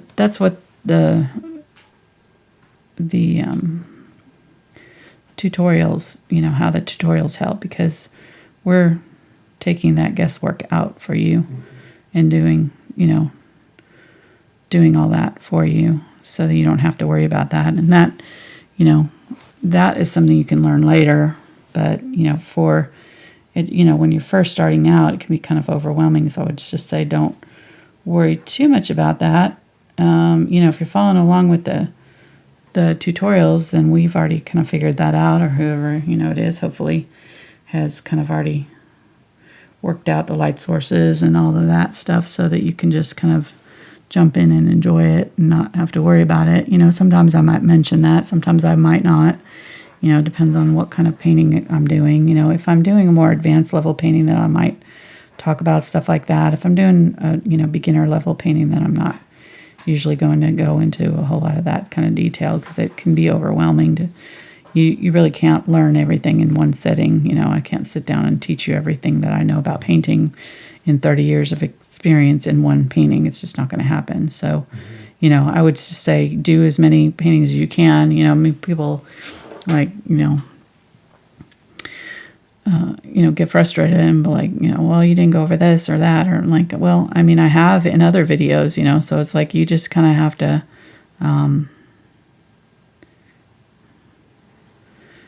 just going to have to do as many as you know, as many as you have time to do. Just, it's going to take some time. So I wouldn't worry too much about the rules when you're first learning. You know, when you get a few paintings behind your belt and you are wanting to strike out on your own and do your own things, then I would start to get serious about, you know, those kind of things and learning some of the rules of, you know,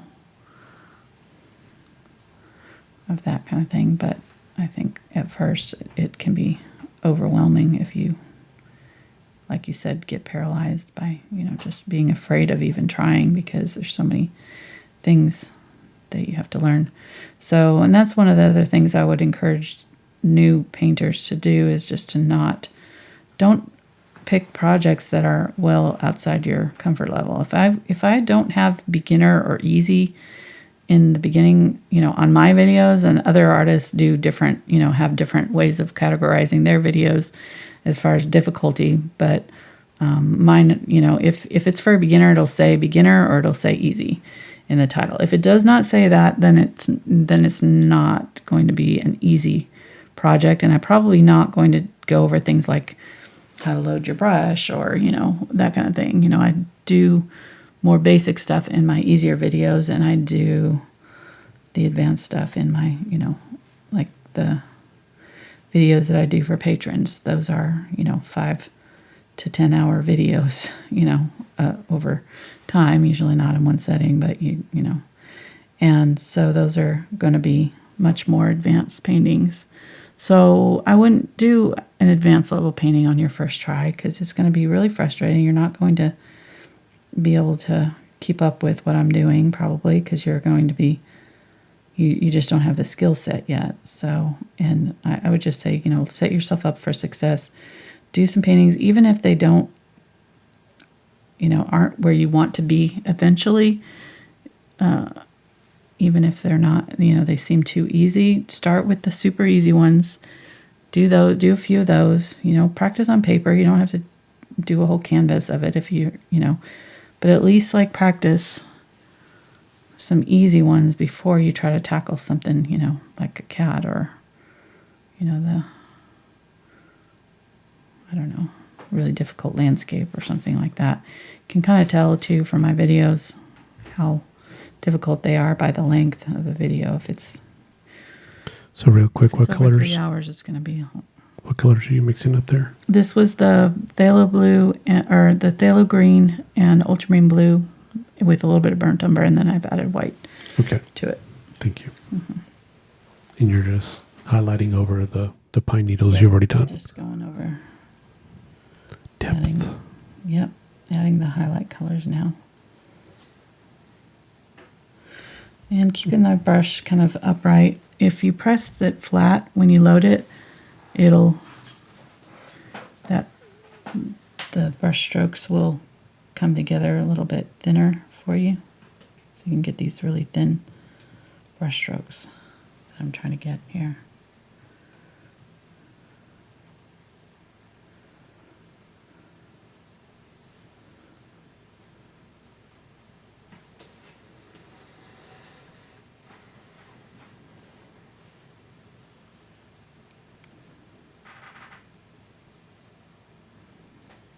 Changing the direction so that I'm not doing them all in the same direction. So sorry, I overshared there the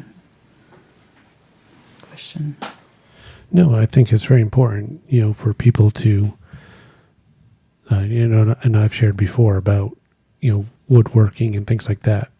You spend money on the materials and things like that, and then sometimes you can almost get paralyzed in moving because you don't know all the rules. Right. What do I do first, or what to do, whatever. And so, sometimes you just got to do it and have fun with it. And are you going to make mistakes? Heck yeah. Going with a little bit more yellow here in my green now, just mixing a different tone to. Yeah. Yep, exactly. You just kind of have to. But then practice. over time of doing it, then you learn. Right.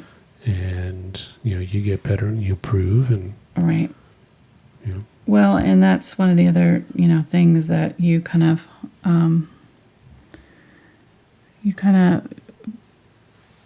I've heard several studies that. You will learn faster, improve more quickly in your art or, in anything really, if you do more repetitive, less perfectionism, more repetition. So, somebody could spend, 10 hours on one painting and only improve a little bit and get it absolutely perfect and be, just, super perfect, and super frustrating too, because they've, it's taken a long time and they've probably had to repeat things and paint over and try again and that kind of thing. Or they can get to a point where they're like, well, that's good enough, and move on and try something else and do. In the 10 hours that it took that one person to do one painting, they've done 5 paintings. And they're going to be improving a whole lot faster than the person that did one painting and tried to perfect it. Because it's called the law of diminishing returns or something like that. Mm-hmm. Yeah, where because you're doing more over time, you're actually, even though you're not doing it to the same level of perfection, you're still going to improve faster because you've got more experience, I guess, because it's kind of like that volume thing, where Walmart sells, they can sell you something at a discount because they've made up for it and, by selling something else. So, you're basically discounting your It's if you sell one thing and you make $1 profit, or you sell 10 things and make 10 cents profit on each one. Right, exactly. It's the same outcome, but you have more volume. Right. And so by doing more volume, you actually gain more experience. Exactly. Yep. Thank you. I was having a hard time being concise about that. Doing some yellow highlights here. Just I'm not just the eye candy here. Yeah, you figured it out. Thank you. At least somebody knew what I was talking about. You were following me. But I mean, I find that fascinating, and I've always, when I first learned, I would take forever to finish a painting, and just agonize over every little detail. And, now I realize that really wasn't productive.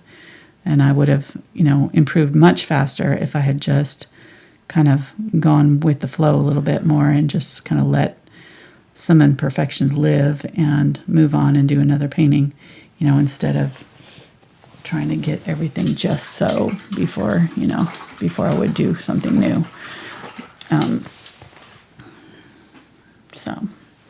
All right, so we're getting pretty close to the end here. I'm gonna do just a few more little finishing brush strokes, maybe get a little bit of this burnt umber with the phthalo green. Got some area in here that feels like it's a little bit light.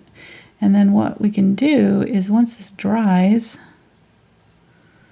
and it's pretty dry, I think, for the most part, we can glaze back certain areas. So we've got all these highlighted areas. We can take some of this green, maybe a little bit of the blue, a little bit of the brown, get a nice dark green color, get some glaze.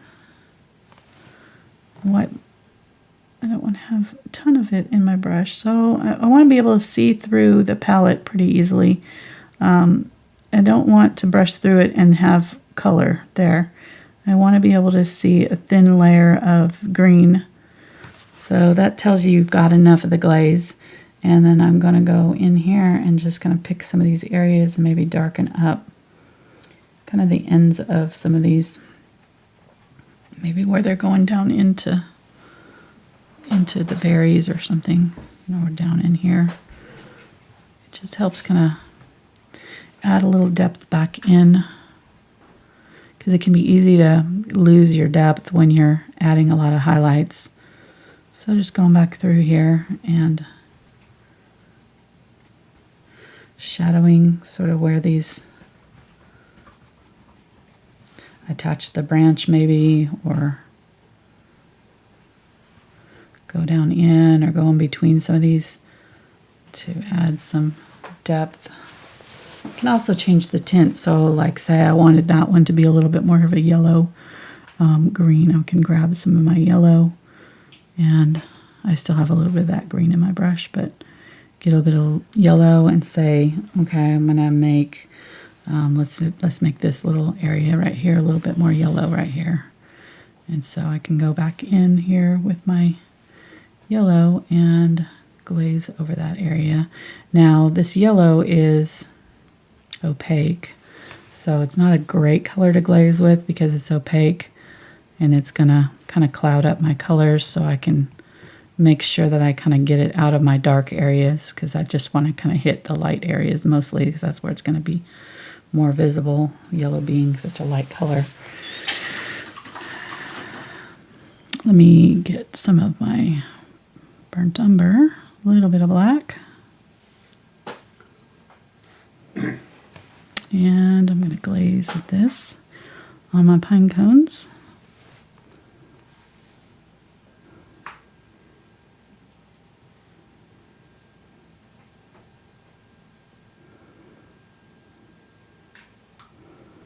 mainly around the center here. I just want that center to be nice and dark. And if I have any like areas where it just kind of like looks like a big blob of white, I'm going to kind of go around it, just kind of tucking in this color into the dark areas there to define these a little bit better.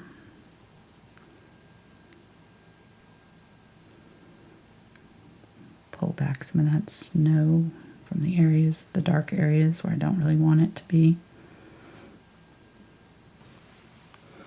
And also shadow the pine cone where it goes down into the greenery. So the bottom area of the pine cones will be a little bit darker as they come around.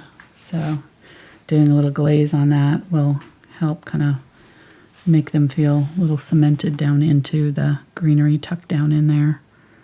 You can do this before you do your green stuff too, if you are concerned about it, but it shouldn't be, as long as you don't go over some of your highlighted areas, it shouldn't be a problem if you go over some of the green areas with this dark brown color.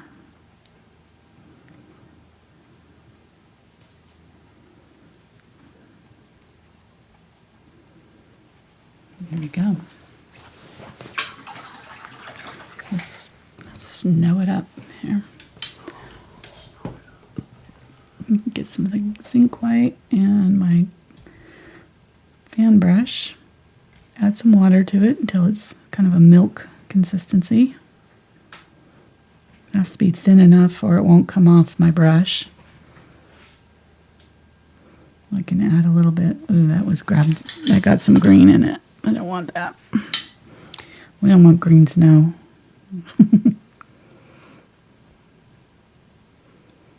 Get some of the titanium white here, I guess. I don't usually like to use the titanium white for snow because it's so opaque, but I think it'll be okay. I got a little bit, about half and half zinc white and titanium here. Okay. Tap, tap, tap. Add some snow. This will also keep me from having to add snow to my branches because I don't really want to have to do that. So I'm kind of cheating here by just tapping in that snow on top.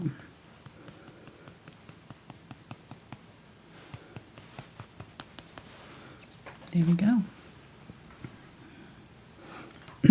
Did I forget anything? Leave anything out?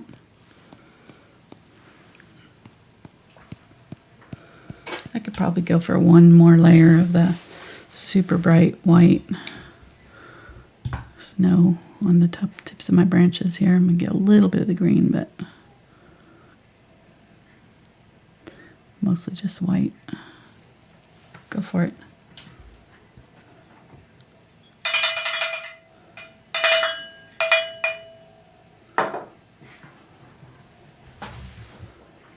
Oh yeah, it's super chat time. Yay. I'm a little zoomed in on the super chatter disco ball, but that's okay. Today's super chatters, we had a bunch of chatters for sure. A lot of awesome, unusual suspects, some new people. Nice. Our super chatters today are Laura, and she says, "Happy Saturday. Thank you for spending your Saturdays with us and sharing your beautiful art, your beautiful talent. Art hugs." Thank you, Laura. So thank you, Laura. And then Cindy, and Cindy didn't have any special message, but thank you very much, Cindy. We appreciate it. Thank you for hanging out with us. Yes. Also, we'll be a little bit lonely if you guys didn't hang out with us. So we appreciate you taking time out of your week to thanks. Come watch with us. What? Well, no, I understand exactly what you meant. We're just talking to ourselves in here. Yeah. So it'd be lonely if you were just with me. Okay. Message received. Help. Yeah, if I knew sign language. Now I know why I don't get pie. No. And now you know you don't get what? Pie.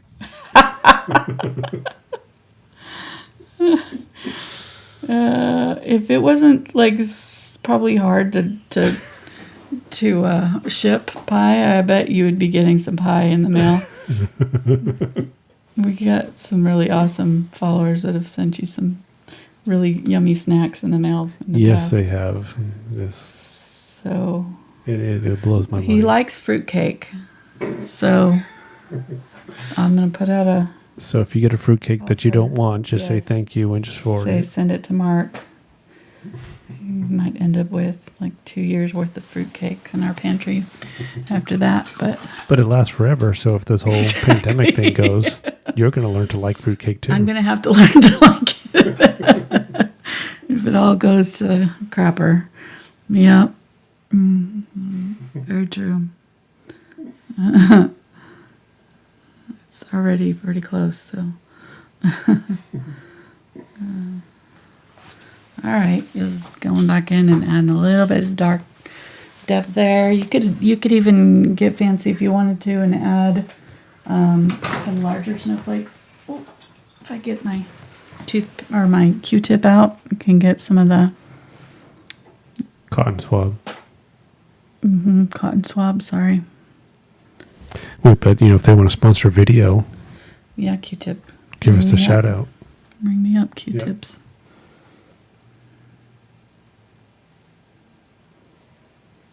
Actually, I don't want it there. I don't really like that.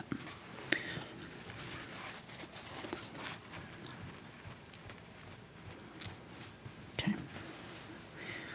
Put it over an area that's not so. These big, keep them kind of transparent, and then it looks like those big snowflakes that are kind of closer to you than others. So reminding everybody if they're watching live here or very close, we got our bonus video tomorrow. Yes.